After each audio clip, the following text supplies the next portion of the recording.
오늘 본문의 주인공은 너무나 유명한 저희가 다 알고 있는 아브라함입니다.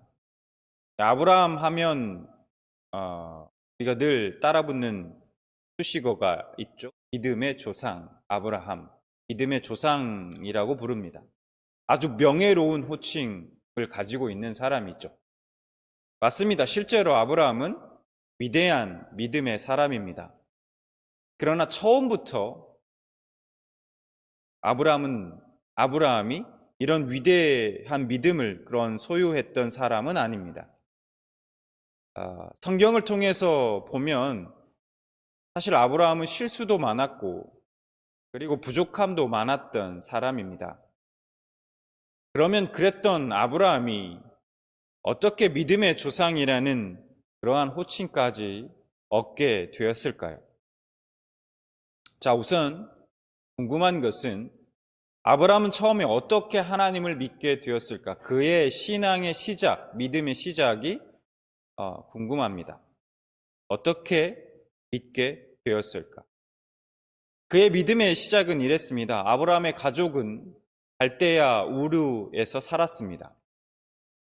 아브라함은 믿음이 좋은 가정에서 태어난 사람이 아닙니다. 요즘 말로 말하면 모태신앙 이런 거 아니라는 것이죠. 오히려 그의 아버지 데라는 우상을 만드는 사람이었고 우상을 섬기는 사람이었습니다.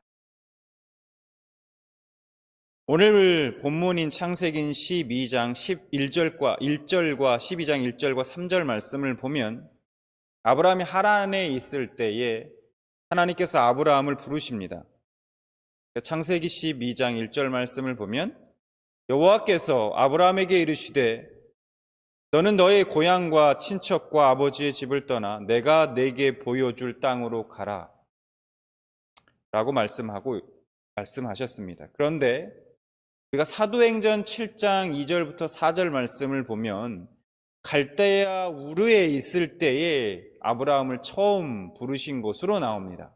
그래서 말씀을 좀 우리가 살펴보면 사도행전 7장 2절부터 4절 말씀을 보면 이렇게 말씀합니다. 스데반이 이르되 여러분 부경들이여 들으소서. 우리 조상 아브라함이 하란에 있기 전 메소포다미아에 있을 때 영광의 하나님이 그에게 보여 이르시되 내 고향과 친척을 떠나 내가 내게 보일 땅으로 가라 하시니 아브라함이 갈대아 사람의 땅을 떠나 하란에 거하다가 라고 말씀합니다. 사도행전 7장의 말씀을 봤을 때 결국 하나님은 아브라함을 2번 부르신 것을 알 수 있다는 것입니다. 아브라함이 갈대아 우르에 있을 때 그는 처음으로 하나님의 부르심을 받았습니다. 사도행전 7장 3절 다시 보면 내 고향과 친척을 떠나 내가 내게 보일 땅으로 가라 라고 말씀하시죠. 자, 그러면 하나님께서는 왜 많은 사람들 중에서 하필이면 이 아브라함을 부르신 것일까요? 아브라함보다 더 나은 사람이 없어서 아브라함을 택하셨던 것일까? 사실 우리가 궁금해하는 이 부분에 대해서 안타깝게도 하나님은 그 이유를 정확하게 우리에게 설명해 주시지 않습니다. 사실 우리가 이해할 수 없는 이 하나님의 부르심과 선택은 아브라함뿐만이 아니죠. 예를 들면 많고 많은 그 민족들 가운데 하나님은 왜 히브리 민족을 선택하셨을까요? 우리가 물어보아도 하나님은 그 이유를 설명해 주시지 않습니다. 사실 왜냐하면 그 모든 하나님의 부르심은 사실 하나님의 주권적 선택이었기 때문입니다. 하나님이 태중에서 에서가 아닌 야곱을 선택하신 것도 마찬가지입니다. 우리가 사람의 논리대로라면 당연히 장자인 에서가 하나님의 선택을 받아야 되는데 하나님은 야곱을 택하셨습니다. 그러면 이렇게 생각할 수도 있어요. 에서가 더 나아서, 하나님 보시기에 에서가 더 나아서 그러면 야곱이 더 나아서 그러면 에서가 아닌 야곱을 선택한 거 아닌가? 우리가 성경 속에서 우리가 보면 야곱은 사실 조금 인간적으로 생각해 보면 좀 얄미운 사람 아닙니까?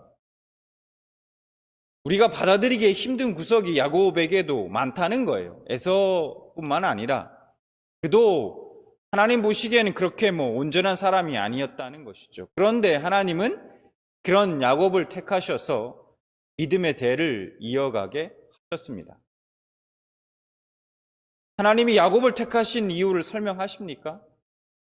설명하지 않으십니다. 여러분, 제 자신을 봐도 마찬가지입니다.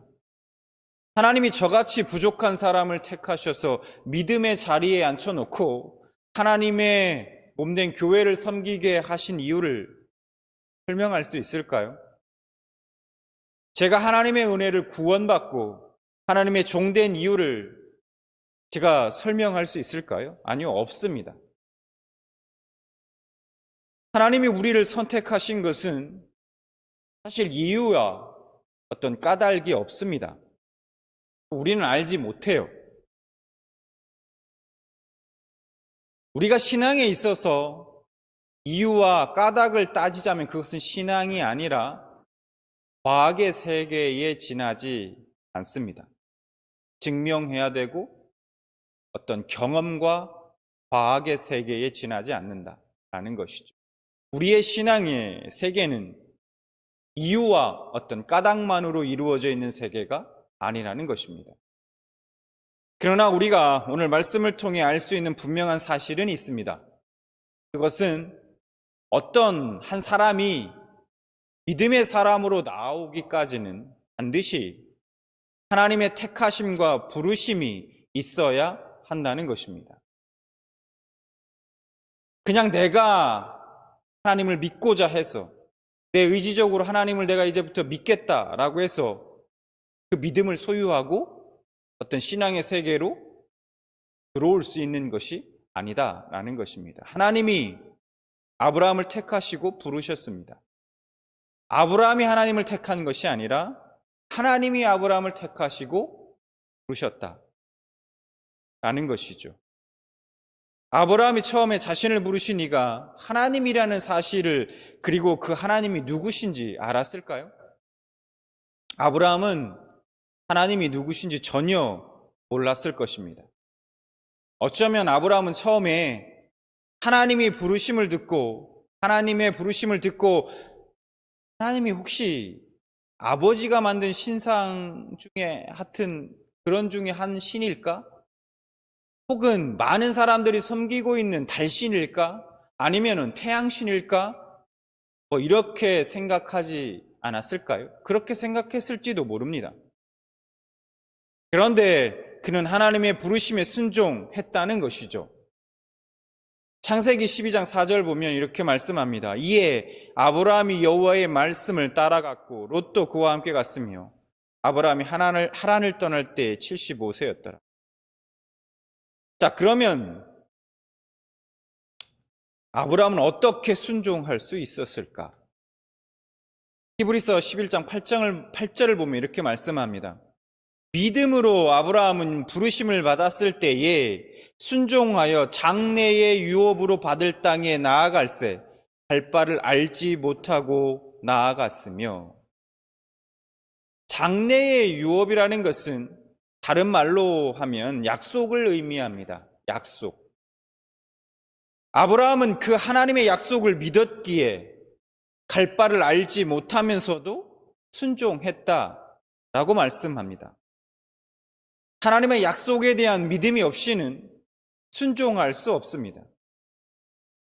아브라함의 인생을 특정짓는 것이 있다면 그것은 하나님의 부르심과 약속, 그리고 그에 따른 그에 대한 믿음과 순종입니다.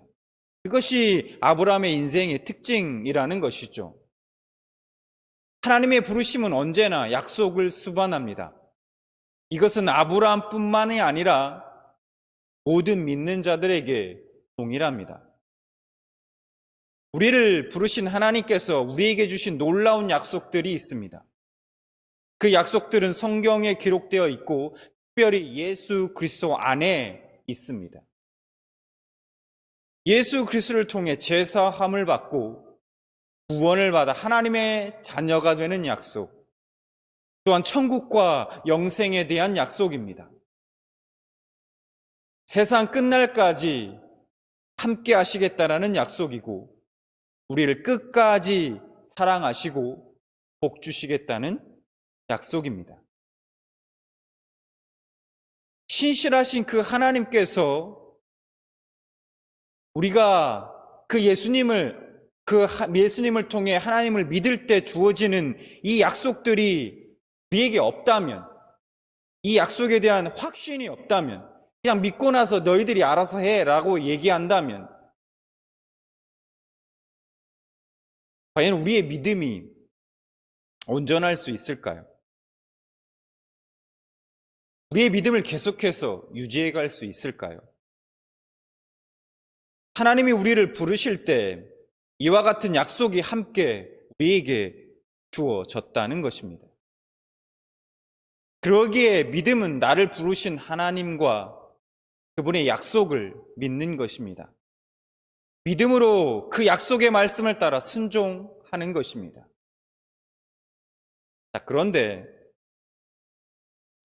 이러한 우리의 신앙에 있어서 제동이 걸릴 때가 있습니다. 여러분, 하나님은 왜 아브라함을 2번 부르셨을까요? 처음 갈대아 우르에서 아브라함을 부르셨을 때 그 아브라함과 아버지 데라와 가족들은 자신들의 고향인 그 우르를 떠납니다. 11장 31절. 데라가 그 아들 아브람과 하란의 아들인 그의 손자 롯과 그의 며느리 아브라함의 아내 사레를 데리고 갈대아인의 우르를 떠나 가나안 땅으로 가고자 하더니, 갈대아 우르를 떠났다는 것은 어떤 영적 의미를 가지고 있을까요? 우리에게 주는 어떤 영적 메시지가 뭘까? 자, 하나님을 모른 채 세상에서 다른 우상을 섬기며 살아갔던 삶을 청산하고 신앙의 길로 들어서는 것을 의미합니다. 우리가 예수님을 믿기 전 하나님이 아닌 세상의 욕심과 정욕, 쾌락을 쫓아 자신만을 위해 살았던 그 삶의 자리, 그 우상숭배의 자리를 떠나는 것입니다. 그렇게 우리의 신앙생활은 시작이 됩니다. 그런데 그것이 끝이 아니라 그것은 바로 시작인 것이에요. 시작이다라는 것입니다. 아브라함이 갈대아 우르를 떠나 바로 가나안으로 가지 않고 도착한 곳이 있습니다. 그게 어디입니까? 11장 31절 하반절에 말하고 있죠. 하란에 이르러 거기 거류하였으며, 바로 하란이었습니다. 그곳에서 아브라함은 아버지 데라가 죽을 때까지, 아브라함 자신의 나이 75세가 될 때까지 그곳에서 거주했습니다. 이제 모든 것이 하란 땅에서 익숙해질 만큼 그의 삶에 안정되었을 때 하나님은 다시 아브라함을 부르시고 떠나라고 말씀하십니다. 12장 1절. 여호와께서 아브라함에게 이르시되 너는 너희 고향과 친척과 아버지의 집을 떠나 내가 내게 보여줄 땅으로 가라. 오늘 말씀에 아브라함이 머물렀던 그 하란이 우리에게 주는 또 다른 영적 의미가 있습니다. 자, 많은 사람들이 믿음의 길을 가다가 포기하고 더 이상 전진하지 않는 것을 봅니다. 비록 갈대아 우르는 떠났지만 여전히 하란에 머물러 살기를 소망한다는 것이죠. 즉, 죄된 습관을 쫓아 살아가고자 하는 본능들이 되살아나고 그것을 이겨내지 못하고 자신이 익숙한 습관을 쫓아 살아가는 것입니다. 익숙한 곳, 그 안에서 우리가 습관적인 인생을 살아간다면 우리 인생은 더 이상 어떤 변화도, 신앙의 성장도 기대할 수가 없습니다. 나를 지배하고 있는 그 익숙함으로부터 벗어나야 하는 것입니다. 환경의 익숙함, 또 감정의 어떤 익숙함으로부터 우리는 벗어나야 되는 것입니다. 변화는 익숙한 것으로부터 떠나는 것으로부터, 결별로부터 변화는 시작된다라는 것입니다. 익숙한 것의 내면의 세계를 가만히 들여다보면 거기에는 편안함과 안주함이 숨어 있습니다.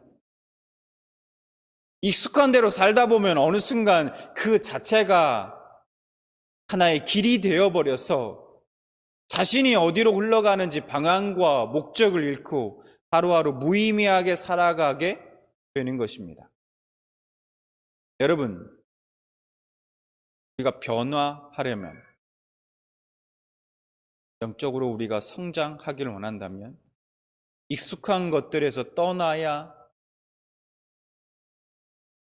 하나님이 우리를 부르실 때에 그럭저럭 어정쩡한 그런 그리스도인으로 부르신 것이 아닙니다. 그러나 많은 사람들이, 많은 그리스도인들이 가나안으로 가야 하는데, 계속해서 가나안 땅을 향해 가야 하는데 그 중간인 하란에 머물러 떠나지 않습니다. 하나님께서 너는 그곳을 떠나라 말씀하셔도 떠나지 않습니다. 여기가 좋습니다. 익숙하고 편안하고 지금까지 내가 쭉 이렇게 살아왔던 그곳을 떠나지 못하고 그곳에 매여 안주해 버린다는 것이죠. 그동안 욕심과 정욕을 쫓아 살아왔던 대로 익숙함에 젖어 살아간다는 것입니다. 우리는 아브라함처럼 그 하란을 떠나야 합니다. 자, 그러면 어떻게 우리가 아브라함처럼 하란을 떠나 멈추지 않고 계속해서 가나안으로 가는 신앙의 여정을 계속할 수 있을까? 창세기 12장 32절을 보면 이렇게 말씀합니다. 데라는 나이가 205세가 되어 하란에서 죽었더라.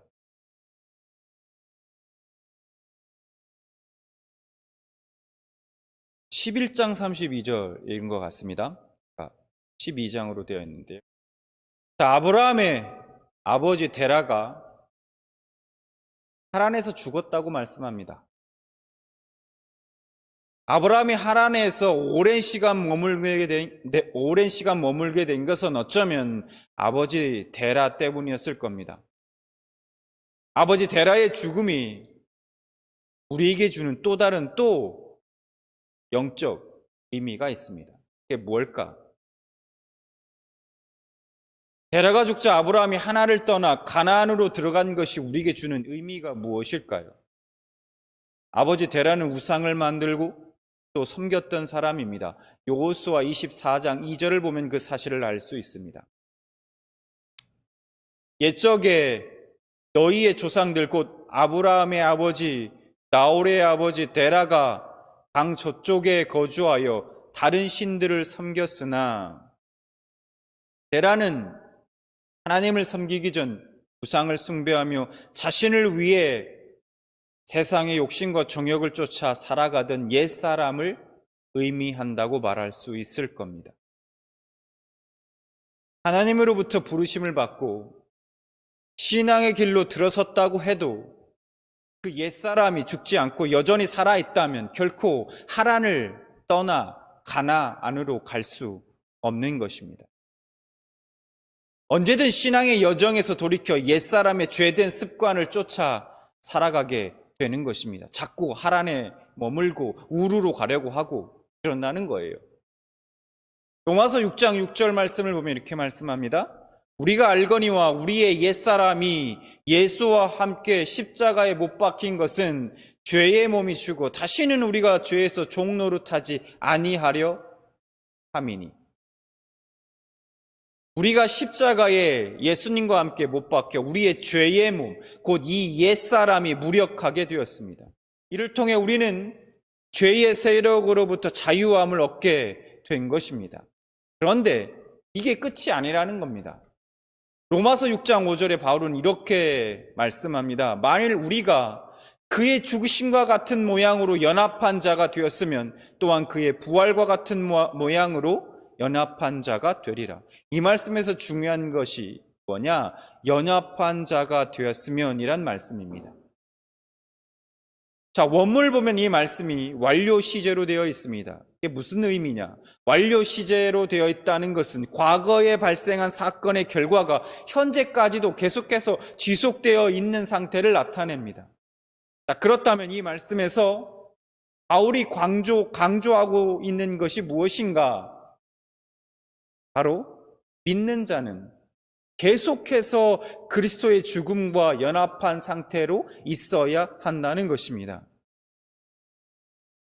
믿는 자는 처음 믿을 때 그리스도와 함께 십자가에 못 박혔습니다. 그런데 여전히 십자가에 못 박힌 상태로 계속해서 있어야 한다는 것입니다.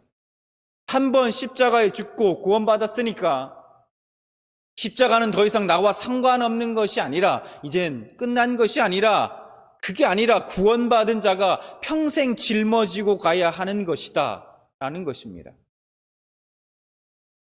그래서 바울 사도는 고린도전서 15장 31절에 이렇게 고백합니다. 형제들아, 내가 그리스도 예수 우리 주 안에서 가진 바 너희에 대한 나의 자랑을 두고 단언하노니 나는 날마다 노라. 아브라함은 하나님께서 너희 고향과 친척과 아버지의 집을 떠나 내가 내게 보여줄 땅으로 가라는 말씀에 순종해 떠났습니다. 그리고 아브라함이 하란을 떠나 마침내 하나님께서 가라고 하신 그 가나안 땅에 들어가게 됩니다. 12장 5절, 아브라함이 그의 아내 사레와 조카 롯과 하란에서 모은 모든 소유와 얻은 사람들을 이끌고 가나안 땅으로 가려고 떠나서 마침내 가나안 땅에 들어갔더라. 자, 그런데 우리가 여기서 한 가지 생각해 볼 게 있습니다. 아브라함이 가나안 땅에 들어갔잖아요. 그런데 아브라함이 그 가나안 땅을 차지했을까요, 과연? 아브라함은 그 가나안 땅을, 하나님이 약속하신 땅, 그 가라고 한 땅, 그 가나안 땅에 들어갔는데, 그러면 그 가나안 땅을 아브라함은 차지했을까? 차지할 수 있었을까? 히브리서 11장 9절 말씀을 보겠습니다. 믿음으로 그가 이방의 땅에 있는 것 같이 약속의 땅에 거류하여 동일한 약속을 유업으로 함께 받은 이삭민 야곱과 더불어 장막에 거하였으니 그가 이방의 땅에 있는 것 같이 약속의 땅에 거류하여 라고 이렇게 말씀합니다. 하나님의 부르심에 따라 본토 친척 아비집을 떠납니다. 그래서 하나님이 지시한 땅, 하나님이 약속한 땅으로 이제 도착했어요. 왔습니다. 그런데 그 약속의 땅에 무엇과 같이 거류했다고 말씀합니까? 그가 이방의 땅에 있는 것 같이 약속의 땅에 거류했다라고 말씀합니다. 약속의 땅인데 이방인처럼, 나그네처럼 살았다는 거예요.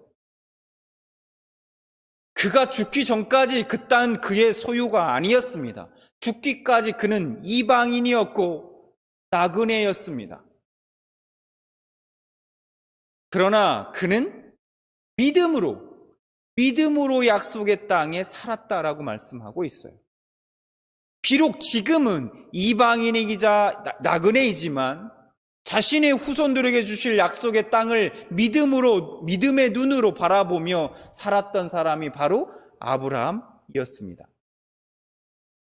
갈대아 우르에 살던 자신을 하나님이 왜 부르셔서 가나안 땅을 주셨는지, 자신과 자신의 후손들을 통해 주실 복이 무엇인지를 아브라함은 믿음으로 바라보았던 것입니다. 아브라함은 그 하나님의 약속을 믿었기에 하란을 떠나라는 그 하나님의 말씀에 순종할 수 있었던 것입니다. 히브리서 11장을 보면 많은 믿음의 사람들을 소개하고 있습니다. 그 믿음의 사람들 모두가 그랬습니다. 이 땅에 살았지만 그들 모두 나그네처럼 살았습니다. 하나님이 계신 하나님이 계신 본향을 바라보며 살았던 것입니다. 성경은 우리 믿는 자들을 나그네라 말씀하십니다. 보다 정확하게 말하면 믿음으로 본향을 향해 걸어가는 나그네인 것입니다. 나그네의 삶, 이것이 믿는 자들의 삶인 것입니다. 사도 바울의 말처럼 우리의 시민권은 하늘에 있습니다. 우리는 예수 그리스도께서 계신 그 본향을 바라는 사람들이며 또한 장차 예수 그리스도를 통해 이루어질 하나님의 나라를 바라보며 살아가는 사람들입니다. 그렇기 때문에 이 땅에서의 삶이 다인 것처럼 살지 않습니다. 세속적인 것들에 우리의 삶의 우선순위를 두지 않습니다. 만족할 줄 모르고 더 가지려는 그 탐욕을 거부하고 현실에 안주하려는 그러한 유혹도 거부합니다. 자족할 줄 알고 나누고 섬기는 삶을 살아갑니다. 땅의 것만 생각하고 육체의 일만 생각하는 삶이 아니라 먼저 하나님의 나라와 의를 구하는 삶을 살아갑니다. 먹든지 마시든지 무엇을 하든지 하나님의 영광을 위해 하고 예수님을 닮아가며 예수님의 영광을 드러내는 삶을 살아가고자 한다는 것입니다. 그렇게 이 땅에서 믿음으로 나그네의 삶을 살아가는 사람들은 다르다는 겁니다. 그가 바라보는 내용이 다르고 그가 살아가는 삶의 목표와 내용이 다릅니다. 사랑하는 우리 평안교회 모든 성도님들 모두가 이 아브라함처럼 하나님의 약속을 믿고 죄된 습관과 익숙함에 그 하란에서 떠나 본향을 향한 그 나그네의 삶, 그 믿음의 여정을 계속해 가실 수 있기를 진심으로 축원합니다.